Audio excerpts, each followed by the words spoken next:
And here we go. So once again, welcome. For those of you that are just tuning in, my wife, Mary Catherine, KI4HHI, who is in a lot of these pictures, we're both getting over COVID. And so she did stick her head in here a few minutes ago. You're going to hear her voice in a minute. She's not really up to speaking to the group tonight. So, bait and switch. I put her picture out there to lure you all here, and now you're stuck with me.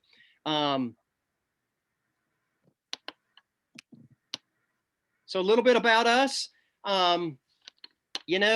We really enjoy this hobby, and it is a great time to be a ham radio operator. Especially with COVID, it gives you a hobby that's fun, and we enjoy sharing it with others. Now, we didn't seek this out, but some of you know this. This time last year, February a year ago, we won a fox hunt, and somebody caught wind of it and asked us to submit a write-up. And next thing you know, hey, we want to put you on the cover. So that was cool. We got to be on the cover. The sad thing about it is nobody reads that magazine anymore. So it's a great magazine. So we were there. We got a chance to be on the Ham Nation video cast show with Dr. Bob Heil. And my condition for being on his show was he came and spoke to our club last year. And I think he has spoken to some area clubs here in Georgia. Mary Catherine got to be on a Women in Ham Radio podcast last spring too, with Kat, who's Dixie DX from Huntsville. She's from Huntsville, and Rhea, who's actually an ARL director from New Jersey. And that was a big fun. At the end of the day, we just really enjoy ham radio. It's a great hobby. So we really believe that ham radio is best when you're enjoying it outside. And that's really how we got into this hobby. We don't have a big shack. It's funny when somebody asks us, hey, send us a picture of your shack. I normally send them that picture that's in the top right-hand corner. That's my FT817, and it's been recently replaced by my 705. Shh, don't tell my 817, it's jealous. But, that's our shack. And we like taking radio out into the field, whether it's there at Stone Mountain, which is the top left. Somebody mute. Thank you. If you'll mute, that'll help. Down in the lower left, that was at Pine Mountain, and then the lower right, we were actually kind of promoting field day. So here's what we're going to do tonight, ladies and gentlemen. The agenda. First, I'm going to go over some tips and hints, and I'm going to be honest with you. This is not complicated stuff. I know some of you on this call aren't set up to operate in the field. And we're going to talk about some ways that you can do that and some things that I've learned. But we're going to spend most of our time with the examples. And I think that ham radio is one of those hobbies that is best experienced through experiences, quickly translating theory to practicality. So I'm going to share with you some of the fun adventures that we've had. And it's really my hope after tonight that I spark your interest in operating ham radio portable. And the weather was beautiful today. I have to show you, I showed this to some of you. Look what came in the mail today. Pretty cool, huh? That's this year's field day logo in the shirt. And so I don't know about you, that's most people's experience with portable ham radio is field day. And it doesn't have to be confined to one day a year or 1 weekend a year. You can do portable ham radio year round. And we'll also do a little bit of show and tell with the ham radio. So let me start off, and I'm going to pick on David. And David, you can unmute because I want you to share your experiences. So I'm pleased to have on the call tonight a dear friend of mine. We've been friends for almost 20 years. He's also our ARL elected section manager. David Benoist AG4ZR. So we've really enjoyed operating portable. And when I was a fairly new ham, David and I decided to go on a backpacking trip to Pine Mountain. And specifically, we hiked the Wolf Den Loop. And I know some of you are outdoors people and you've done this loop. It's about 3.5 miles to the waterfalls and 3.5 miles back. And I wanted to make sure I had an FT897. I still own that radio. It's a 100-watt rig. David had his QRP rig, his 703, but I didn't want to run out of power. So, so David, tell them what we ended up doing to have power out there. I'll tell you, excuse me for earlier. I'm doing 3 meetings tonight, and they overlap with each other. So I'm sorry if I stepped on anybody earlier. Joe is a lot more athletic than I am. And if you see those batteries over there on the right, we hand carried those to in and out. And when we left, Joe carried 2 of them. I could carry 1. I was just worn out when I got back. And Joe was too. He was straining. Yeah. And I will never do that again. Never. Unless I have a mule, a donkey, or something to carry that in and out. Fortunately, battery technology has come a long way since then, and it's a little bit lighter and actually a little bit more powerful.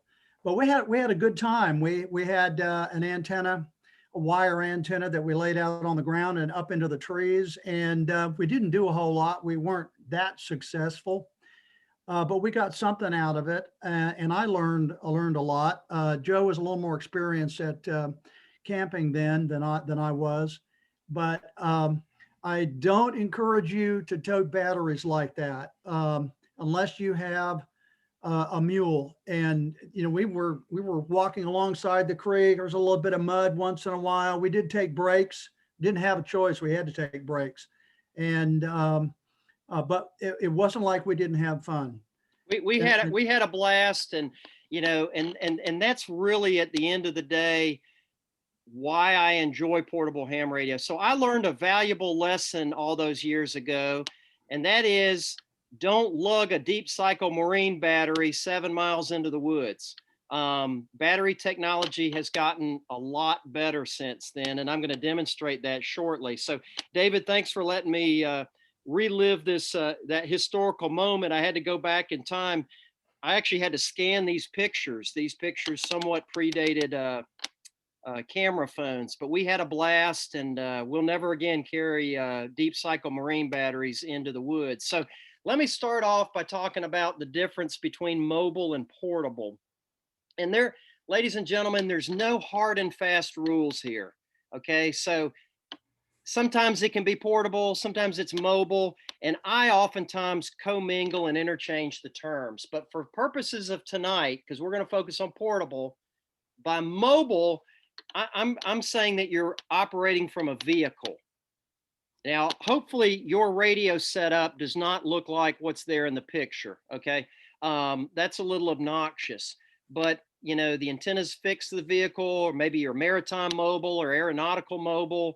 And we have a few pilots on this webcast tonight, and you know, and I've had the pleasure to talk to a few while they're in flight, and that's fun. What we're going to focus on is portable, and by portable, I mean operating from a temporary location. And it's normally short term. And normally you are involved in compromises of efficiency and effectiveness. So it could be a picnic table, it could be a rock, it could be your front porch, it could even be a hammock. So we're going to focus on portable ham radio tonight. So why is portable ham radio so much fun? Now, I'm not going to read all of these bullet points. I'm going to share the presentation with you.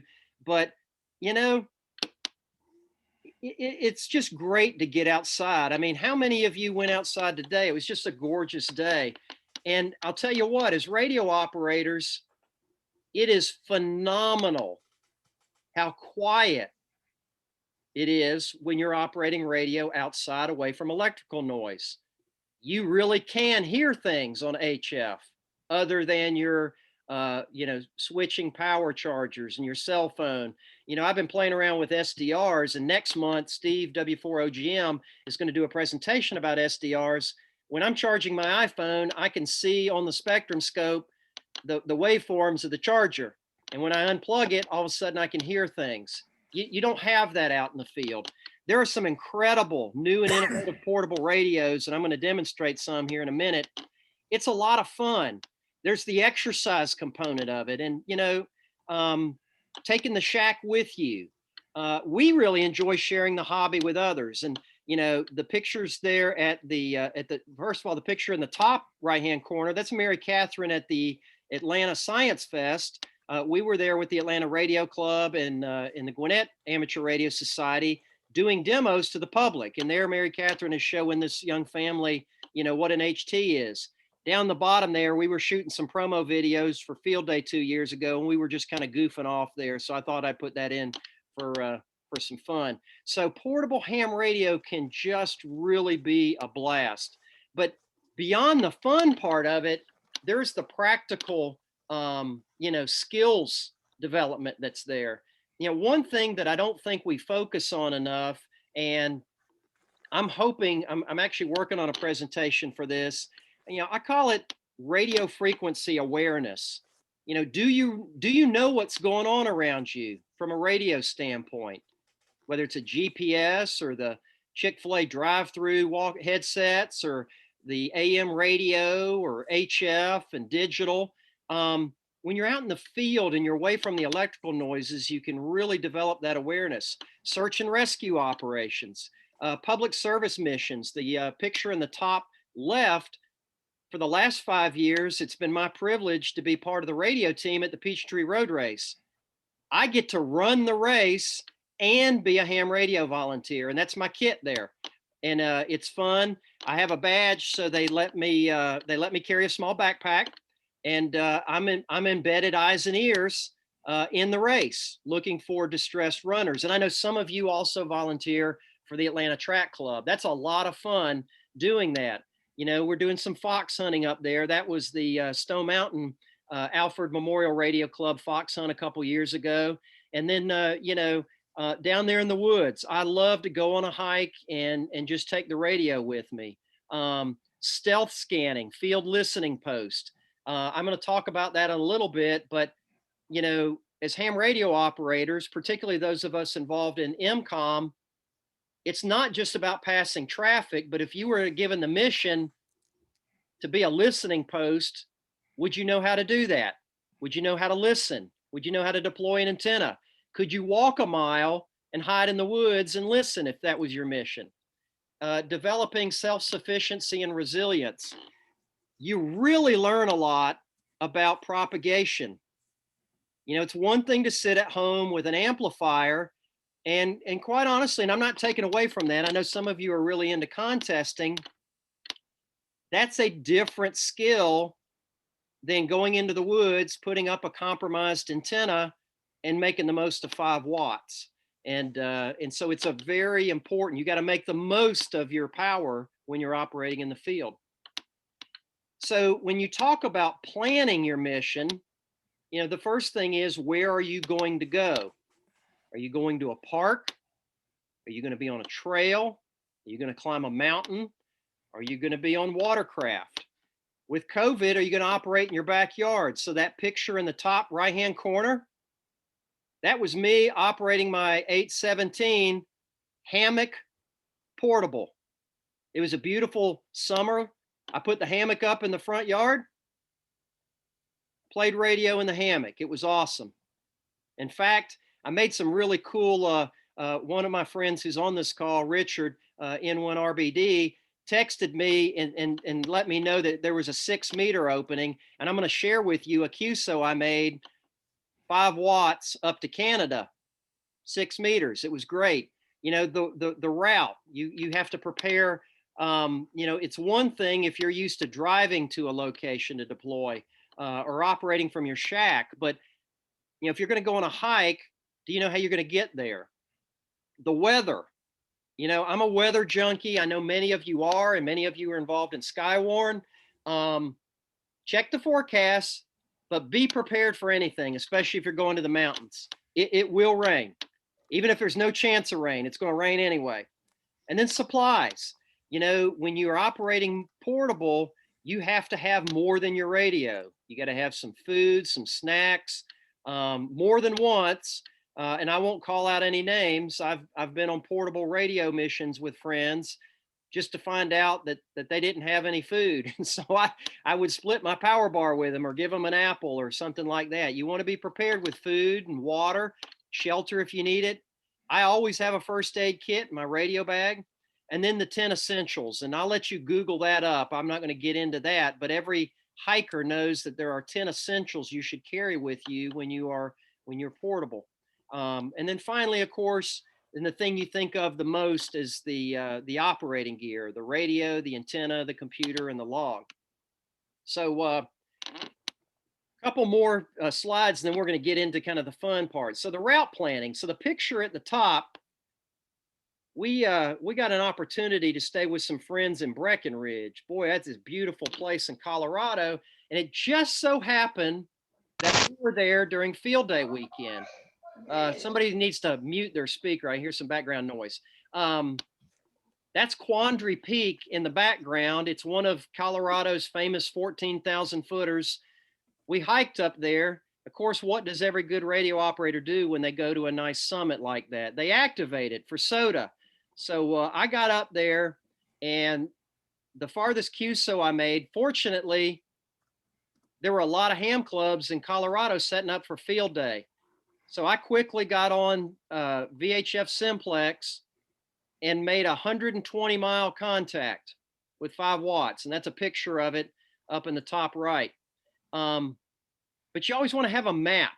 You know, down in the lower part, David, AG4ZR, and I, 2 years ago, went on a little hike out at the Ridge Nature Area. It's a local park here in Fayette County. And just for fun, we decided to see how well we could communicate on simplex and to hit our repeater. So we went on a little hike and we kind of mapped out the coverage, and we determined where the dead spots were and where we could get the repeater. And that was useful because later that year we deployed out there to support a local trail race. And so, you know, we had fun, but we also, you know, had a practical application for it. One of the things I always tell people is that, you know, if you're going to go on a hike and you're at the trailhead, take out your camera phone and take a picture of the map. I can't tell you how many people I've encountered on trails that don't know where they're at. Hey, can you tell me the quickest way to get the parking lot? You know, my first instinct is, you don't know where you're at? And I normally, hey, do you have your phone? Okay, let me text you a picture of it. Print a map. I always try to carry print maps if I'm, you know, if I have one of the area. Take the picture at the map board. Digital map. There's a really cool app. I was in REI once, and I was talking to one of the staffers, and I was about to buy a paper map, and he said, "Have you ever heard of Gaia GPS?" And I said, "No." He said, "You need to download it and subscribe to it. It's got all the topo maps, the entire US. It's a great app, and you can download the maps ahead of time so that if you lose data, you can still use them. And I carry that with me everywhere. A park map. You know, it's one thing to have a topo map, but if you're going to be at a state park, go ahead and get the state park map because it's going to point out the features that you want. They may not be on the topo map. You can't have too many maps. Physical fitness. Let's be realistic. One of the things that I've noticed in deploying to public service events, and again, I'm not trying to hurt anybody's feelings, one of the questions I always get if I'm the incident command is, "Joe, you're gonna get us parking passes, right? Because I don't want to have to walk." Ham radio operators, we don't need to make you do a force march, but a lot of times when you got to deploy, there is no parking.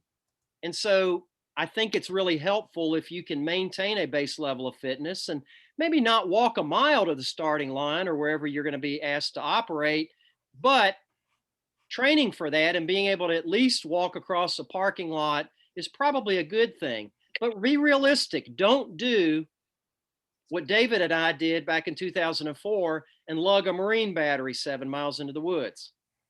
Be realistic. Have your creature comforts. and for radio gear, have a primary and a backup.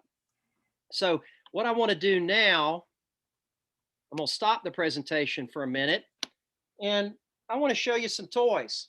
So my first Go kit is this little bag right here. It's small, it's portable, and for years, this was my go-to radio. This is actually the 818. So my 817 had problems, and before the 705 came out, and it's small, it's portable, it works all the ham bands, it's a QRP rig, it's got a tiny screen, it's great for satellite work, and it just doesn't get any smaller than this. HF, VHF, UHF, it's a great radio. And even though I now have the 705, which I'm going to pull out, I just don't have the heart to sell this thing. You know, once you kind of fall in love with the radio, it's like, wow, this was my first love. And, I'll make it jealous if I talk too much about the 705. So let me put it back in the bag. So when ICOM announced its 705, I knew I had to have one. And I've got a confession to make. I did make some contacts with ICOM, and I did get pushed to the front of the line when this came out. So I was one of the first people in the US to get one of these things. I'm not the expert. There's a couple of you on here that are really good with ICOM technology. But I got the backpack. It's a totally self-contained unit. And what's nice is the radio is up here at the top. So I'm going to turn it on. And I promised you, even though she's not feeling well, that you could hear Mary Catherine. So, what's one of the quickest ways to get a pile up? Put a YL on the air. So this thing has a voice keyer, and it's great for SOTA, summits on the air and parks in the air, which I'm going to talk about in a minute. So here we go. We did a dual activation of Black Rock Mountain several weeks ago up in the snow. I'm going to show you pictures, but here you go. CQ SOTA, CQ SOTA. This is KI4ASK, Kilo India 4 Alpha Sierra Kilo, calling CQ SOTA and standing by. So, I put her voice on there, and, this radio is just really great. And it is an all band, all mode radio. It does HF, VHF, UHF, 6 meters. Now, what I carry in this bag besides the radio is it's got pockets down here. And again, if we were live in a meeting, you could see this stuff better, but it's got compartments down here. And, I've got the speaker mic. I have a tuner if I need it. My counterpoise is a tape measure. Works great. And I use an alligator clip. My favorite antenna, I've got it in this bag here, and I'll show you a picture in a minute. It's a trail-friendly, in-fed half-wave 10, 20, 40. I can literally hook it up, BNC, throw it into the trees, and I have made contacts all over North America with it. It's a wonderful antenna, and it's resonant, and it weighs next to nothing. And I don't have it in the bag because I'm charging it up. I've got a little LifePo battery, and it's not a marine battery, but I operated actually last week when I was in bed with COVID from my nightstand. I set this thing up on the nightstand and ran it all week off that little LifePo battery. It was great. Now I do have another antenna, and I'll be honest, this one's fussy. This one requires some fidgeting. It's the HFJ 350 toy box antenna. It's a vertical. It's got a little jumper, and you plug it in, and it fits right in the backpack. I can put it on here and extend it, and actually make it use. But you can make it resonant, but you have to tune it. You have to fuss with it. Now, the ICOM radio, the 705, is a lot like the 7300, and I'm sure many of you have 7300s.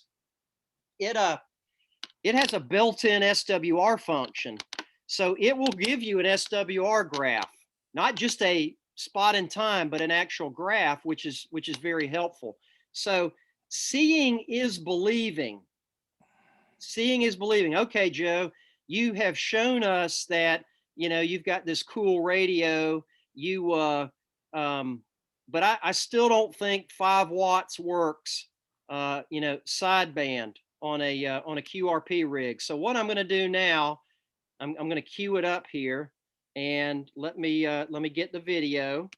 And so I really wanted to make this contact. All right, so let me share it with you. And this is where it requires a little bit of finessing with the,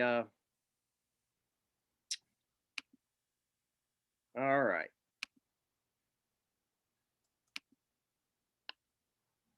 All right, let me share the screen with you. One of the bad things about Zoom is when you change programs, like I'm gonna pull something up in a web browser, you got to get out and get back in. So let me share it with you. And this is a contact I made back in January with that vertical antenna, 5 watts, from Atlanta to Stanley Island, Ontario, Canada. Some of you may have talked to him, VA3 AAA. So without further ado, here it goes. Roger, Roger. Okay, Roger, Roger. Okay, thanks for the patience. I really wanted to make this contact. 5 watts, Atlanta, Georgia. 5 watts, Atlanta, Georgia. ICOM 705, over. Yeah, okay, 5 watt in Georgia. Excellent, excellent, excellent. And I have you full now on Kilo India for Alpha Sierra Kilo. What is, by the way, a nice call sign, over. Thank you. You too. And Happy New Year. VA3 AAA KI4ASK 73. Yeah, thanks again. And thank you for your patience, my friend. And thank you for coming back. I rectified it in the logbook here. Thanks again, my friend. Happy New Year. Bye-bye. 73 KI4SK. So QRP works, ladies and gentlemen, and that one was from the Ridge Nature area, and I was just kind of playing around with QRP there. I want to share another one with you. I alluded to 6 meters, and I've got to tell you, 6 meters is an incredible band. I mean, they don't call it the magic band for nothing. And I actually got a QSL card from this guy. So Richard, you're on this call. You tipped me off that 6 meters was open, and there's a picture down here in the lower right of my setup, and I was using the 818 for this, and I have a little external screen for it. So here is a contact, 5 watts on 6 meters to Vermont. So I share a lot of these on Twitter. So let me, all right, we got that there. Kilo India 4 Alpha Sierra Kilo. Yeah, Kilowatt India 4 Alpha Sugar Kilo. I'm running QRP, Echo Mike 73. Kilo India 4 Alpha Sugar Kilo. Kilo India 4 Alpha Sugar Kilo.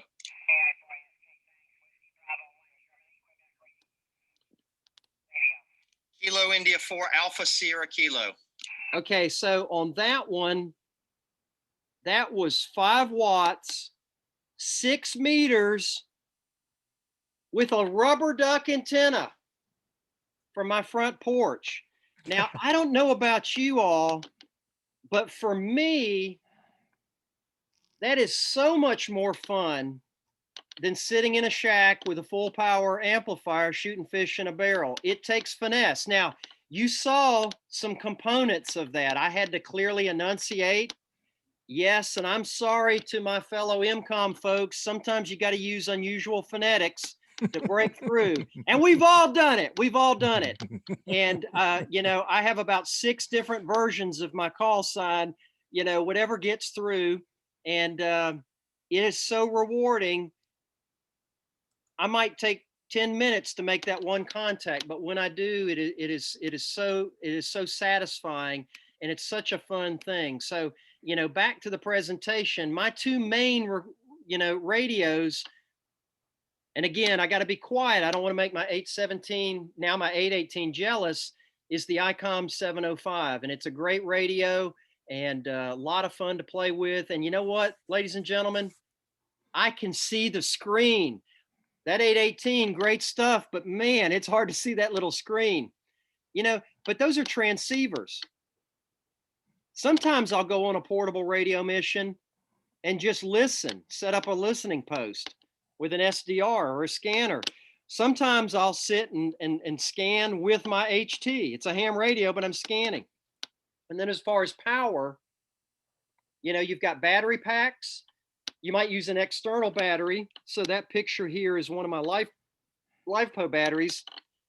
We call them clamshells because they're really plastic components that you snap into a radio that you can put off the shelf batteries.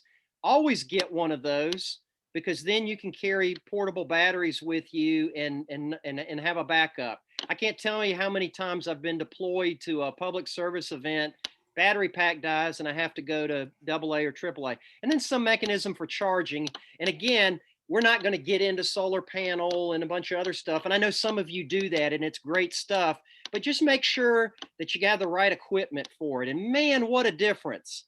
I can carry all that stuff in my 705 backpack here, and I'm good to go. And I don't have to lug marine batteries around and all this, you know, heavy equipment. As far as antennas are concerned, you know, if you're just listening, you might just have a long wire. You can use a long wire with a tuner or a loop. You can have a band specific antenna. In the top left, that's actually David AG4ZR's buddy pole. He's I've borrowed it on a few times, and it's a great antenna, and you can make it resonant. It's a little fussy with the tuning coils, you know, but it's a very functional antenna. Down at the bottom, I do have a SOTA Beams mast. It's a carbon fiber mast I can put up. It fits in my backpack. Top right is my in-fed half wave. That's really my favorite antenna. If you want to know the truth of it, I made more contacts 20 meters with that thing than just about anything, and it's resonant. And then of course I've mentioned the vertical, that HFJ 350, and you can see how I've got it mounted on the side of the backpack there. And down there, I don't know if you can see in the picture, I have my tape measure rolled out. I've got an alligator clip, and that's the counterpoise. You know, I have made HF DX contacts with all of these antennas. Again, my go-to is that in-fed half wave. It just works really well. Now, another thing that I think I alluded to this before is just developing your sense of RF awareness. And I think this is a lot of fun and maybe underrated in our hobby. Some of you are into scanning. Some of you need to mute. I hear a car. Yeah, I think N4GPY, if you'll mute, thank you. Yeah, thank you. Go ahead and mute. You know, fun things to monitor. When I go to a park, I make it a practice, if I'm going to a state park, to monitor state park frequencies. Sometimes I'll even talk to the park rangers. Yeah, oh, you're into radios. Okay, cool. Yeah, I don't even know what I have. And they'll show me the radios, and I'll go, okay, and I'll look that up and put those frequencies in. You know, CB radio is an absolute hoot to listen to. It's almost as funny as 7200 on HF, and we won't talk about that frequency, but you can scan railroads. Atlanta is a very active rail hub. They have an extensive radio network, and there's a lot to listen to. And you know what I've done sometimes, and this isn't really portable, but I'll be mobile in the car and a long train comes by and I've got my radio there. I'll flip over to the rail frequency and listen to them. And it's cool to know where they're coming from and where they're going. Now, all of you have done this, I know, and we did this a lot when our kids were smaller. I made sure my radio had the fast food drive-through frequencies in there. And I used to impress my kids when they were little. We'd be in the minivan and we'd be in the drive-through line, and I'd say, hey kids, check this out.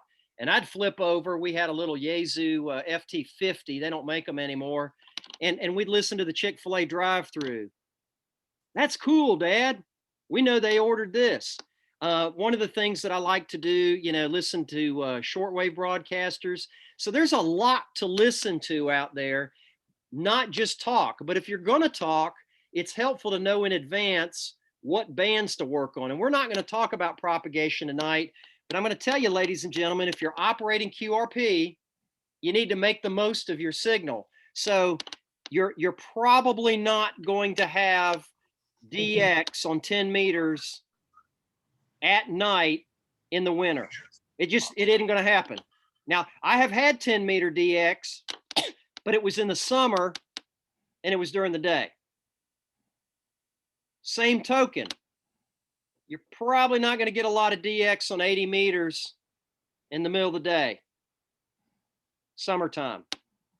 So make sure before you go to the field that you kind of understand what's going on with propagation, what bands to work.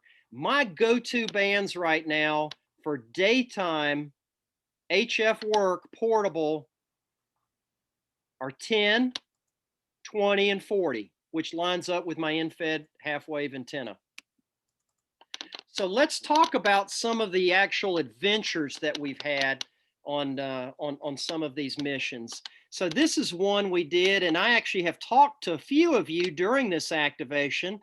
And I finally got a QSL card. Thank you, Richard, for this activation. So Mary Catherine and I went up to Blood Mountain. It's a beautiful hike. Took the HT and deployed the 817.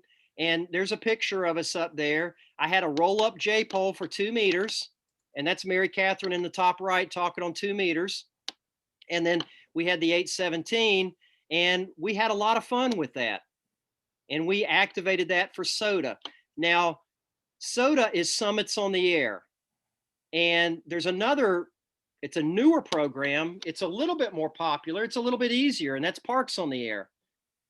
SOTA tends to be QRP because for the most part, you have to hike to get there. So it's kind of a minimalist thing. And you only need to make 3 contacts to have an activation. And again, it's really, to me, just an excuse to go on a hike. And we have a lot of fun with that. So that was one of the fun adventures that we had, was a deployment to Blood Mountain. Now this one we did right before we got COVID, and it was a blast. So Saturday morning, February the 6th, we were at home and I heard on the radio that there was a winter storm warning for North Georgia. And I said, MC, let's throw our stuff in the car. Let's throw our dog in the car and head north and go find snow. And we went up to Black Rock. We lucked into a cabin. We did. We lucked into a cabin, walk up, and we had 5 inches of snow. And these are some pictures. We did actually 2 activations that weekend. And we activated actually from the peak itself. Those of you that are familiar with it, it's kind of a ridge up there. And you're still in the activation zone near the picnic tables, but we went to the actual summit itself. It's in the map that you can't see here. And it was a joint SOTA POTA activation. And I put the 705 to work. And let me tell you, we made some DX contacts. 5 watts, in-fed half-wave antenna. I actually got some QSL cards from that. K5CIP. Thanks for the park to park. 7-3 Paul. He gave me a 5-5. That was on 14-323. Another contact. Aeronautical Mobile. He gave me a 4-4. Thanks for the QSO and the activation. Nice job, QRP. Now, one of the things I really like doing is collecting QSL cards, and we had a blast. We got to have some snow. The dog enjoyed the snow. We enjoyed playing radio. First time deploying the 705 in the snow. It was a lot of fun. Now, let me tell you something a little bit that I learned that weekend. Summits on the Air versus Parks on the Air. And again, Parks on the Air is fun. Most of those folks are running 100 watts. Not all of them, but most of them. Most of the people working them are at home in a shack. If you're going to work QRP, you're going to get stepped on. And I had to, you know, those of you that have worked QRP, I spotted myself, and another activator operating full power not only took over the frequency I was working, but then lectured me about how he was there first. Now, here's one of the things I've learned about operating QRP. I could have said, hey, look, guy, go look at who actually, you know, spotted themselves first. It was very clear I was there first. I'm not going to fight anybody over it. You just pick up and move on. And I did. So keep that in mind. If you work Parks on the Air, QRP, you're going to be in the minority. And so you just have to kind of go with the flow. And, you know, sometimes people, you know, think they own a frequency, and, you know, it's best just to be friendly and move on and not get into it. That goes back to having frequency awareness. Do your homework. Don't pick a frequency that you know has a net. Don't pick a frequency that is for slow scan TV. Find your spot. Let people know what you're doing, and it's a blast. We had a great weekend, and I'm itching to go back. Now, this was an early activation of ours. This was a few years ago, and we did a Parks on the Air, and we did run from the picnic table, and that's the 897. And Mary Catherine worked that one. She had a nice pile up going there. We used David's buddy pole, and we had the marine battery. We didn't have to walk far with it, and we activated Dowdle's Knob, and that's also a SOTA peak, and it's a very scenic area. And we made a lot of contacts and just had a blast with it. Now, this one was cool. And some of you on this call were actually here at this field day with me. So one of the things that I wanted to do to earn points was to do I really enjoy AMSAT, making satellite contacts. And so my first attempt to get on a satellite was not fruitful. So fortunately, my good friend David AG4ZR stayed up with me. Most of my colleagues, not picking on you, Joe or John and some of my other Oxcom friends, y'all went to sleep. But about 1:40 that morning, we had a good pass of AO 91, and I got up and I worked it, and I want to play that for you so that you can kind of see what that sounds like. There's a picture of me in the dark. Thank you, David, for taking that picture. And I'm holding a Yagi, pointing it at the sky. This is a trajectory of the satellite, and it went right over Cloudland Canyon State Park. And I worked K4RGK. Some of you know Daryl Young. He's a past president of North Fulton Amateur Radio League. And then KJ4M actually lives over in Alabama. So it's funny. We use this satellite, which is covering most of North America. And I made a local contact to Alpharetta, Georgia. But anyway, let me play this for you, and you'll get a sense of what a ham radio portable satellite contact sounds like. So let me click over to that, and bear with me as we get over there. All right, let me click on the button, and this one's going to be on YouTube. And I have links. I'm going to share this presentation with. I'm going to share this presentation with all of you, and you will be able to play these back and listen to some of these QSOs. So I'm going to share it with you. So here is me, and bear with me. This one lasts about a minute, and we are operating AMSAT. So here you go. 1 Alpha Georgia. This is KI4ASK EM74. 1 Alpha Georgia. And 2 DJ Victor Echo 3S3 Charlie 1 Delta Golf Tango Alpha.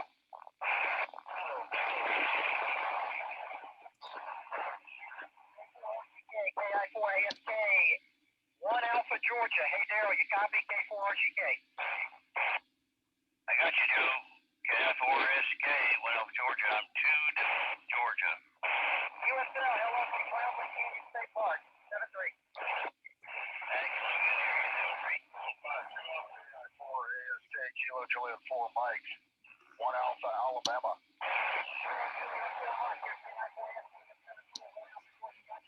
Roger 73. 7-3. So as you can tell with an AMSAT deployment, you've got several things kind of going on, and you have to be pretty resilient. You've got Doppler shift, so you could hear it kind of changing, and that satellite is going about 17,000 miles per hour. So you have about an 8-minute window when it's overhead. So you're talking and you're tracking with the Yagi. And I was real happy to, those were field day contacts. So you heard the exchange that I gave, and that was a lot of fun. And it's traditional in AMSAT to give your grid square. So that's what an AMSAT contact is like in the field. And it's worth a lot of points. Now, I'm not going to play all these for you. Not only is portable ham radio fun to do the talking, I take that back. I am going to play one of these for you, but it is fun to go out in the field and just listen. So I have two different things that I deploy out in the field. Down there in the bottom right, that's actually an Android phone and an SDR dongle. That's my listening station.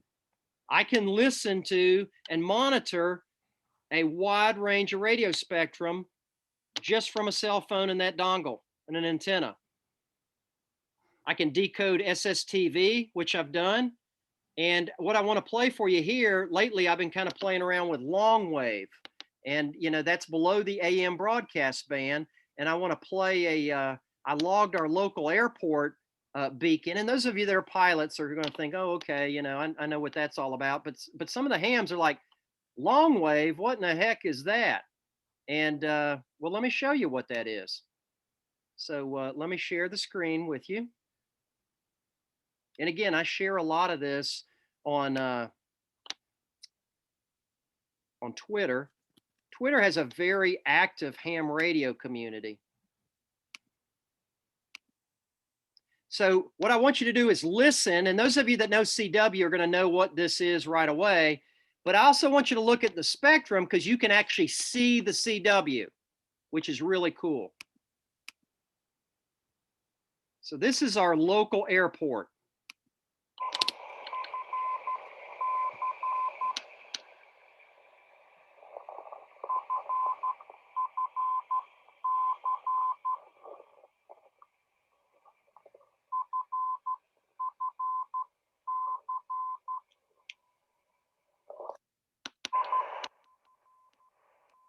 Okay, so some of you saw the visuals of it, but for those of you that are my CW folks, somebody unmute and tell me what that was in Morse code.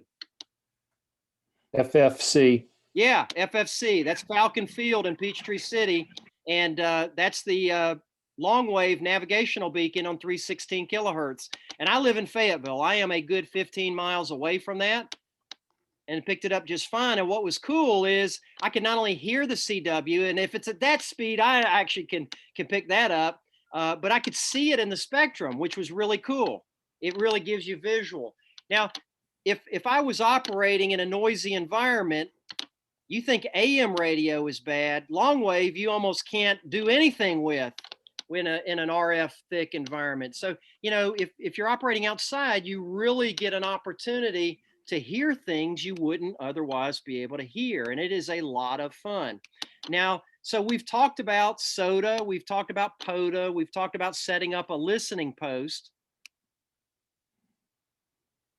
One of the things that Mary Catherine and I really love doing, and that's why we were on the magazine last year, is fox hunting. And that's going and locating a hidden radio transmitter. And it's real simple to do. And we have a separate presentation we give on it. And I've put a link to it in here. And I'm going to share this presentation with you. And you can look at it at your own leisure. You got to do three things. You got to find the signal. If you can't hear it at the start, you're never going to find it. Then you triangulate the signal. You take bearings. And you try to find that signal. And then when you get close, you have to attenuate. And then you find the fox. And it is a lot of fun. And you don't have to have a license to do it because you're just listening. That is a great way to introduce somebody to portable ham radio, is take them on a fox hunt. And we are planning to do some more fox hunts this year. And those of you, keep in touch. I'm going to tell you about where to get more information. Even if you're not in our club, we're going to do some fox hunts, and we'd love to have you participate. It's a lot of fun. Now, these are a bunch of other contacts that I have made with QRP. I'm not going to go through them all tonight. That's in the presentation, and you can click on the link. One of them, a guy down in Mexico, satellite contact. School club roundup, 20 meters, QRP. 40 meters. Now, I have not done a lot of QRP on 40 meters, but I've done a little bit. We have a 10-meter net every Monday night here in Fayette County. It's on 28.380, 28.380, upper sideband. And in the summer, what do we know happens to 10 meters? Sometimes you get some propagation. And one night, I was operating QRP on our Monday night local net, and we had a pileup. And some of you were on that call that night, and it was beautiful because everybody wanted to work me because I was QRP. And I got a 5.9 from this guy, KI4ASK. I was using a 10-meter rubber duck on my 817 from the hood of my car in a parking lot. And that's very satisfying. I mean, it's a lot of fun to do stuff like that. So I will save this. I'm not going to go through all this. I want to have time for some questions and stuff because I'm going to send you a link to this presentation. But at the top, Mary Catherine has a video and some slides. That's just a great introduction to ham radio that I videoed her giving the presentation. So if you're listening tonight and you're not a ham radio operator, but you're interested, take a look at that. Or if you are a ham and you want to introduce somebody to the hobby, share with them the video. It's on YouTube. I've put links where you can find more information about SOTA and POTA. I've put a link. We've got a separate presentation about fox hunting. We've got a separate presentation about AMSAT. ARL has a great website, but in particular, they've got a great PDF document about how to pick a ham radio, and they talk about QRP. Here's some other resources for you. This is our club website. We have a local Aries group and got a wealth of information there. In fact, it's the home of the Fayette Aries sponsors the Georgia Aries Situational Awareness Map by W8BYH. It's a repeater directory on a map with lots of layers of things, weather and shelters and all kinds of cool things. And Brian's been kind enough to put that on the Fayette Aries website. The Georgia Aries website, a lot of great information there. And Georgia Oxcom, Georgia Auxiliary Communications, some of us are involved in that. A lot of great information there, and we also do presentations there. So there's just a wealth of information out there, and I am going to share this primary presentation with all of you. I'm going to put it in the chat. Let me get that link for you, and feel free to download it. It's a PDF, and I'm going to put it in the chat now. I will put it in our Facebook group. So I just posted it in the chat window, and you can click that right now and download it. I've also hot linked it on our KK4GQ webpage on this event. So if you go to the page that some of you found to get here, you can download a copy of this PDF. And from there, if you view it on a browser, you can pull up some of these QSOs and become a believer. So with that, I'd like to open the floor if anybody has any questions, or if you'd like to share something about your portable ham radio experiences. Just unmute and go.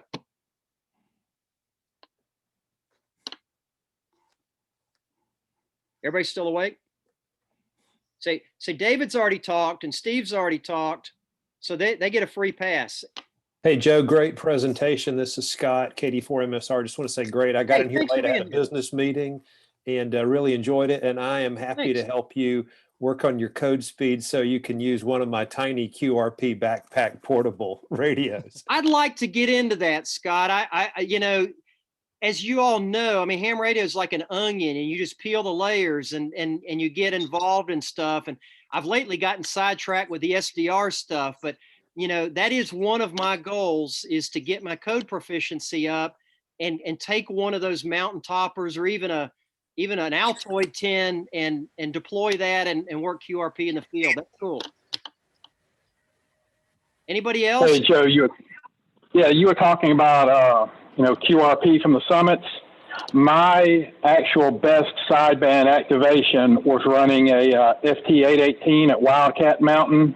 Yeah. I believe it was 84, 85 SSB contacts on 40 meters alone. And the only reason I didn't try 20, I got carried away, stayed up on the mountain too long, and almost lost daylight. It's easy to do. I mean, time flies. And Richard was one of my early contacts, and he's a good example. He was a student, now he's the master, and really quite proficient at SOTA and POTA activations. And thanks for joining tonight, Richard, and thanks for the QSL card. It only took him a year and a half to return it, but he's got a really cool QSL card. Joe? I was just saying, Joe, you were actually the first person, when I got my card, you're the first one that I sent out, because I had that envelope, and I told June, I said, I've got to send Joe that QSL card. Thank you, and I treasure it. That's one of the things I enjoy about the hobby, and I know some of you are into that, and some of you are like, QSL cards, what's that? It's fun. It's a lot of fun. Somebody else had a comment. Go ahead. Joe, I'm curious about, this is probably unrelated, and pardon my ignorance, but what is 2408E something or other? Oh, okay. Yeah. So the Greater Los Angeles Area Radio Group, GLARG, does online VE testing, and they use Zoom. It's authorized VE testing.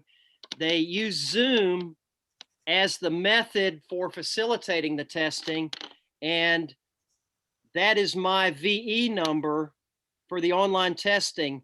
And I didn't remove that from my moniker. So during COVID, we have online VE testing. It's a great program, and I can't say enough good things about being a VE. As soon as you get your general and you start working on your extra, become a VE. We owe it to the hobby to grow the next generation of ham radio operators. And one of the best ways to do that is to be a VE. But David, to answer your question, that's my VE number. Thank you. Thank you. Hey, Joe, this is Greg, W4GHW. Hey. Great presentation. I appreciate it. A quick question for you. I've got a Go box. I've got a 7300 and a 2820 and a couple other radios in the Go box.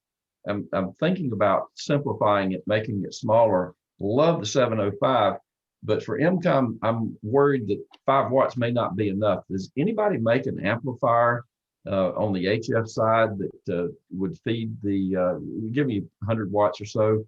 There are, but I'm going to be the first to admit, because I own a 7300 too. It depends on what your mission is, okay? I'm going to tell you, you can, and the 705, let's be clear, does put out 10 watts. With external power, even a battery, an external battery, you're going to get 10 watts. I've used it for WinLink. I have used it for APRS with software. I've used it HF. I've used it on 60 meters. Depends on your mission. You could very well use that for MCOM without an amplifier. Now, if you know you need power, I've always recommended just use the high power radio. You've got a lot of things, that 705 is a $1,200 radio. You add an amp for it, you're going to add a couple hundred extra bucks and wires and stuff like that. Just put your 7300 in a Go box, and I think you'll be better served. Now, I'll say this because I own both radios and I love them. The 705, even though it has less power, has a lot more functionality. It's got VHF, it's got UHF. Now, I keep my 897, that is my Aries radio. It's a full 100 watts on HF, it's 50 watts on VHF and UHF, and it still works. And if I know I need power in an MCOM deployment, I supported a bike race a couple years ago, and I was one of the rest stops. I had to have full power to get in. I used the bigger power radio. So that's just my personal opinion about it. The attraction to me for the 705 is the fact that it's all band in one box. That's huge. That's huge. Yeah, that's huge. Thank you. I appreciate Yeah, it. no, great. That's a great question, and there's a lot of different opinions on it. And that one's just my opinion. Anybody else with questions or comments? Yeah. Steve? Yeah, Joe, I had something. I'm curious, how difficult is it to sign up for SOTA or POTA? You just go to the website and fill out a form. Is that it? Yeah, it basically is. With SOTA, you know, it's very low key, and they have different. You know, SOTA really is, you know, you just kind of log the thing, and you're going to have a better result if you spot yourself or get somebody to spot you. Same thing with Parks on the Air. Now, Parks on the Air is a little bit more rigid about its logging, but they're also friendlier. They have a human being auditing your log, and I submitted something and I made an error in it, and the guy emailed me back and was very polite about it and helped me fix it. Good. The SOTA side, even though it's been around longer, that database system they're using is a little clunky, and there's not much help with it. But you don't have to necessarily register with anybody. You just follow the rules, and it's like any ham radio endeavor. You know, I've been doing it for about 3.5 years, and you have, you know, and every hobby has this. You have the ham radio police. I got rebuked. Somebody looked at a picture and told me that technically by POTA rules, Mary Catherine could not use my call sign, even though legally she can for FCC because I'm the control operator. Right. For POTA rules, you have to use your own call sign with your own privileges. Now, here's what I came back to the guy. I didn't get an argument with him. This was on a Facebook group. I said, well, you're somewhat jumping to conclusion because even though I used her voice on the recorder, she worked VHF with the handheld. I actually worked the HF. So I hear what you're saying. I'll make note of it. And so, you know, you'll find that a little bit. And I think most people, you know, it's the spirit of it. I'll give you another example. He was objecting to her voice being on the air, even though you were the one that pushed the button that played the recording. Yeah, I know. That's my opinion. Or you have somebody. I once, and I may have made an error. I logged somebody, and they actually confirmed it in Logbook of the World. I sent them a QSL card, and they returned it to me and said I have no record of this QSO. And I took a screenshot of the Logbook of the World and I emailed him. Yeah. Okay. And I just left it alone. You know, you have people like that. And again, it's back to, you know, you just kind of walk away from that and just don't let it spoil the fun. But that's a great question. And another question on the SOTA and POTA websites. Is there a listing of who's signed up for that day or anything like this? So, and maybe what band they're operating? Yeah, so POTA actually has a better site for this, but their software, what you do is you can tell people you're planning an activation. And I would encourage all of you doing it. Let us all know. Promote it.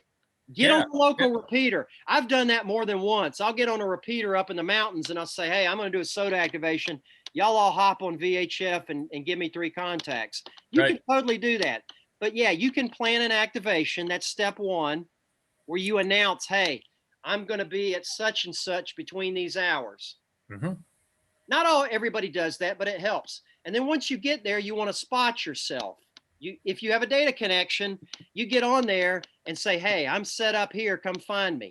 And people do. I do it all the time. POTA.us. Oh, okay. You know, Richard's up on the mountain. Greg's down at the state park. I'm going to try to work them. And if you don't have a data connection, tell a friend. Tell me, hey, Joe, will you spot me? I'm going to be at Chattahoochee Bend this weekend at noon, and I'm going to be on 20 meters. And then get a friend. I use APRS in the field, and will also announce my presence via APRS. Now, APRS is really big in SOTA too. In fact, if you go to a SOTA peak and you have APRS turned on, you will get a beacon from the SOTA network letting you know you're on a SOTA peak. The first time that happened, it scared me. I was on Stone Mountain, and Richard, I don't know if this has ever happened to you. I was on Stone Mountain, and all of a sudden I got a message, an APRS message, and it was from the SOTA network saying, you know, basically, congratulations, you're on top of Stone Mountain. I was like, wow, How did it know? That's scary. Yeah. So, you know, that's a cool feature. Good questions though. I'm looking in the Hey, group. Joe, this is George. Yeah, George.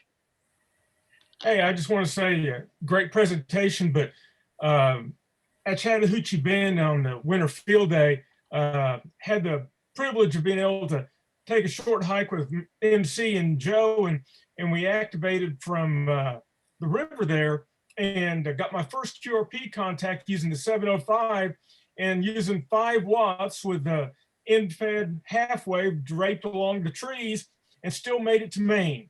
Got my card the other day, and that was really cool. That was a lot of fun. Takes some work, but it was a lot of fun, and I really appreciated that.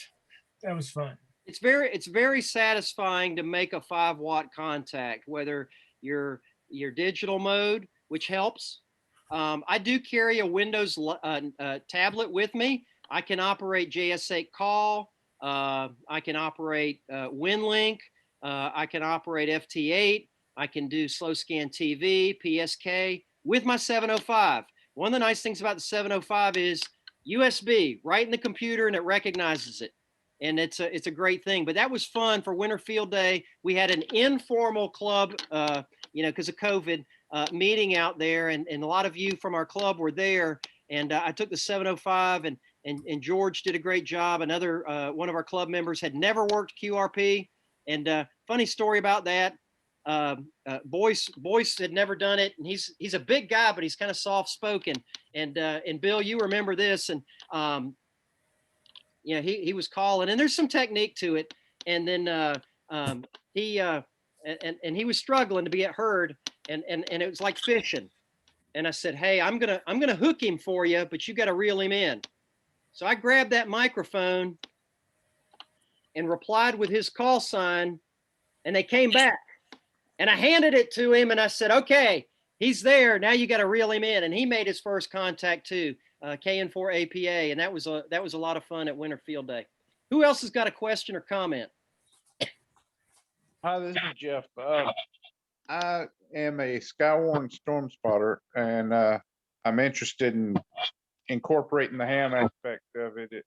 Can you point me in a direction where I need to go first to get more involved with that? With Skywarn? Yeah, with through the National Weather Service, or yeah. So we have an ARES group, and fortunately we have our ARES emergency coordinator in this presentation, Lynn Bianco. I'm gonna put you on the spot. KN4YZ. Do you want to tell Jeff Davis, KO4LEG, about ARES and when we have meetings and stuff? I'll tell you what, it'd be easier to just do this offline, Joe. If you want to just send me a quick email, KN4YZ at arrlnet.net, and a phone number, I'll get back to you. okay, sounds good. Thanks, Lynn. And that's good for anybody on this call, whether you're in Fayette County or not.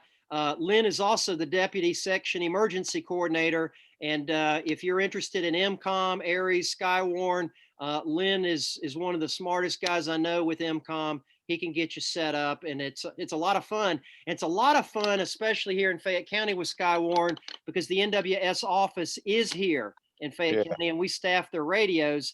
And I see Brent Baxter's on here, KN4VAD. So a quick story about that. That's a lot of fun to share. His son went to high school with my kids, and he got Jonathan.